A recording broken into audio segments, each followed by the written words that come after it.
My name is Dean Walker. I'm 51 years old and I used to be a captain in the United States Army. I served for over 2 decades, did 2 tours in Iraq, 1 in Afghanistan, and missed more birthdays and anniversaries than I care to count. I wasn't home much. My wife Rachel knew what she signed up for when she married a soldier. And my daughter Emily, she was only 7 when I last saw her smile. Rachel and Emily were everything to me. I used to carry their photos tucked behind my ID in the field. When things got loud and messy, I'd hold on to those photos like they were armor. 5 years ago, while I was deployed in the Middle East, I got the call every soldier fears. There'd been a car accident. During a flash flood, a semi ran a red light, hitting Rachel's car and pushing it off the Tappan Zee Bridge. No survivors, they said. I flew home the next day. Divers spent a week searching the Hudson River, but the current was too strong. They recovered the car, twisted and empty. But they never found Rachel or Emily. The river was too deep, the mud too thick. We held a service anyway. The state issued a death certificate, presumed dead, lost at sea. Then we buried 2 empty caskets, side by side, beneath a hill of fresh-cut flowers. I remember standing there as the rain came down. I didn't cry, I couldn't. Grief felt like something too big to fit inside me all at once. That day, something inside me shut off. I finished my service a year later and never put the uniform on again. I buried an empty coffin because they couldn't find their bodies. After the funeral, life didn't go back to normal. It didn't move forward either, it just froze. I sold the house Rachel loved so much and moved into a small place about 20 minutes from the cemetery. I didn't need much space. Just a chair, a bed, and somewhere to put the silence. Every Sunday, I went to see them. Rain or shine. I'd bring sunflowers, Rachel's favorite, and a single white rose for Emily. I'd kneel by the markers and talk out loud like they were still there, like my words might somehow reach wherever they'd gone. I'd tell them about my day. About the neighbor's dog that barked at the wind, about how the VA canceled my appointment again. Sometimes I'd read from Emily's favorite book or just sit there in silence until the light faded and my knees ached. It didn't make the grief go away, but it gave it somewhere to sit, somewhere outside my chest. People say time heals. That's a lie. Time doesn't heal anything. It just teaches you how to carry pain without dropping it in front of strangers. The guilt never left. It clung to me like the scent of old smoke. I wasn't there. I should have been driving that day. I should have picked her up from dance class. I should have kept them safe. On some nights, I'd lie awake staring at the ceiling, wondering what Rachel's last thoughts were. Was she afraid? Did she try to shield Emily with her arms? Did she know I'd failed her? I stopped going to family gatherings. I stopped answering calls. I stopped being Dean, the friend or brother or son. I was just the man who'd buried an empty coffin. And people don't know what to say to someone like that. The army gave me structure. Grief gave me chaos. I followed routines just to keep from falling apart. Eggs at 6, coffee at 6:30, cemetery at 9. Every Sunday, no exceptions. The groundskeeper at St. Mary's came to know me by name. He never asked questions. He just nodded when I arrived and left me alone. In those 5 years, I never missed a visit. I never missed a conversation with them. And I never stopped feeling like maybe, just maybe, I'd see them again, even if it was only in dreams. But I wasn't prepared for what really happened. Because one Sunday, everything changed. It was a Saturday night like any other.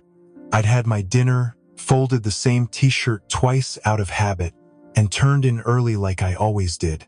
Sleep came and went in shallow waves, but that night, something pulled me out of it. That one had been dead for days. My cell phone rang. I stumbled out of bed. The screen read 12:04 a.m., unknown number. I answered the call and said hello, voice hoarse and thick from sleep. For a moment, all I heard was static. Then, a breath, a tiny breath, like someone was too afraid to speak. And then, in the smallest, most fragile voice I'd ever heard, I heard a name I hadn't heard in 5 years. Daddy. I didn't breathe. I couldn't. My throat tightened as if the world itself was trying to choke me. I said her name. I whispered it like a prayer. Emily? The voice trembled. Please don't visit the cemetery anymore. It's not safe. I gripped the counter. My legs buckled. I had to sit, had to make sense of what I was hearing. This couldn't be real. Someone was playing a sick joke. But then she said something that broke whatever wall I had left standing. Tell Bobo I miss him. Bobo was a threadbare stuffed elephant Emily had since she was a baby. No one outside our family even knew the name. We never posted about it. It wasn't in the obituary. That detail lived in our home, in our stories, in a life no one else touched. My voice cracked. Where are you? There was a pause. Then the line went dead. I sat there for a long time, holding the phone to my ear, listening to nothing. I didn't cry. I didn't scream. My heart was thudding so loud I thought it might burst. I didn't sleep that night. I just sat in the kitchen chair staring at the phone, waiting for it to ring again. Hoping it wasn't a dream, dreading the chance it might be. That call shattered the silence of 5 years. And in its place, it planted something I hadn't felt in a very long time. Hope, painful, dangerous, but real. The morning after the call, I went straight to the attic. I hadn't opened those boxes since I packed up the old house. Dust clung to everything. Old photos, baby clothes, letters Rachel had written when I was overseas. I dug through them like a man searching for breath underwater. Near the bottom, I found the envelope. Rachel had mailed it to me 3 weeks before the accident. Inside was a single photograph, her and Emily, sitting on a fence, smiling into the Sunday. I remembered getting it, smiling at their freckles and wild hair, and taping it to the inside of my locker overseas. But now, something made me turn it over. On the back, in Rachel's handwriting, was a street name. No message, no explanation. Just an address I didn't recognize. Not our home, not anywhere I'd ever been. I looked it up. It was 3 hours north, deep into farm country. The satellite view showed nothing but dirt roads and empty fields. No reason for her to be there, no connection I could think of. But I couldn't let it go. I packed a small bag, locked the house, and started driving. The farther I got from town, the quieter everything became. Cell service dropped. Gas stations turned into rusted sheds. Time felt like it had slowed to a crawl. When I finally turned onto the road from the photo, I knew I was close. The trees thinned. I passed a gate with a broken chain, and beyond it, a field stretched out under heavy gray skies. In the center was a rundown farmhouse, paint peeling, windows boarded. I parked and got out. The wind carried the kind of silence that makes your skin crawl. I walked up to the porch, boots crunching on dry leaves. The door was locked, but someone had been there recently. Footprints. Fresh. I didn't knock. I didn't shout. I just stood there, staring at that door like it might open on its own. I didn't know what I expected to find inside. But whatever it was, I had the feeling it was already watching me. I circled the farmhouse, keeping low, scanning for movement. That's when I saw him. A man in a dark jacket standing by an old red truck, shifting his weight, watching the barn. He noticed me at the same time and took off into the brush. My heart pounded, adrenaline surging, and I chased him, boots slapping the dirt and dry leaves. He ran fast but clumsy, and I caught up near the edge of the field. The man ducked behind a pile of scrap wood, disappearing for a second before reappearing, frantic. I slowed, trying to catch my breath and not spook him further. That's when I saw it. A notebook lying on the ground near the barn door, edges wet from dew. I grabbed it, flipping it open, and froze. The handwriting was Rachel's. Familiar loops, the way she curled her ease. A single line jumped off the page. They know. We have to run. My stomach twisted. Everything I'd believed for 5 years suddenly felt fragile, like glass underfoot. This wasn't an accident. The crash, the call, the silence, all of it pointed to something far darker. Someone had been watching, manipulating events, and Rachel had known it before she ever left. I looked around the property again, more carefully this time. No one was visible, but the tracks in the dirt told a story. Someone had come and gone, keeping an eye on this place. I realized that finding this notebook was not luck, it was intentional. I tucked the notebook into my jacket, heart racing, and backed away slowly, eyes scanning the horizon. The farmhouse, the truck, the empty field, all of it felt loaded with danger. I didn't know what I'd find next, but I knew one thing. Rachel and Emily weren't gone by chance. They had been taken, hidden, and their deaths had been faked for a reason I was only beginning to understand. I dug deeper into Rachel's past, looking for clues she might have left behind. She had worked as an internal accountant for a private defense contracting company.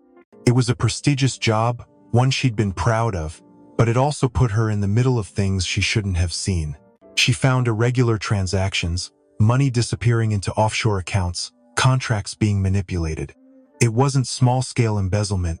It was corruption at the top, involving executives with connections to military contracts and government oversight.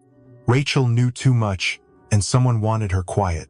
The threats started subtle. Strange cars parked outside our house, anonymous letters slipped under the door. She documented everything in a folder she kept hidden, a record of what she found. When she mentioned it to me months before the accident, I thought she was being paranoid. Now I knew she was right. The car crash wasn't an accident. It was carefully staged, orchestrated by people with resources and reach. The semi that hit them, the timing, the lack of bodies, it all pointed to a plan designed to look like fate.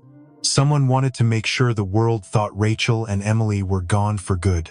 I realized the call from Emily, the notebook, the hidden address, it wasn't random. They were sending me breadcrumbs, telling me that Rachel and Emily were alive but trapped.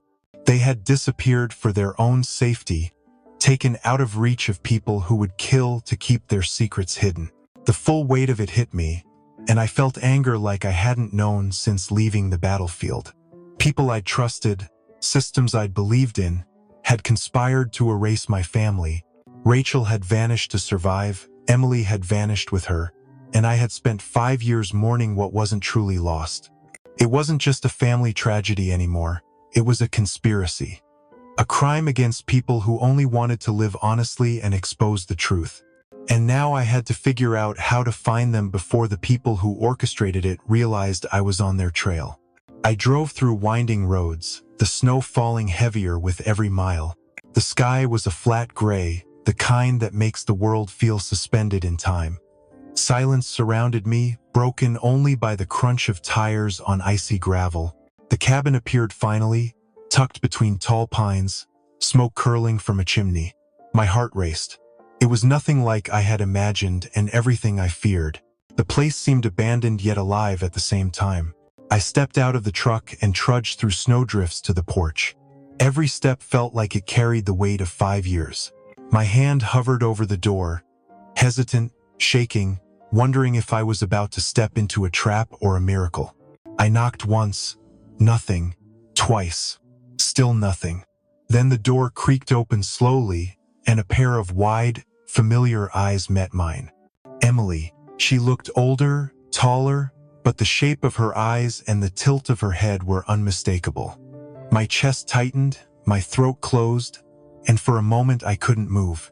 She didn't speak, she just stared, as if trying to confirm I was real. And I did the only thing I could. I opened my arms and waited. The moment stretched, cold and infinite. Then she stepped forward, her small hands brushing mine, and I felt everything I had lost in 5 years fill the space between us. I knew in that instant that she was really here, and that the nightmare was finally, at least partially, over. Rachel stepped out from behind Emily, her hair streaked with gray, but her eyes the same gentle green I remembered. She froze for a moment, as if measuring the reality before her, and then the tension broke. I moved toward her, my arms open, and she stepped in without hesitation. We didn't need words.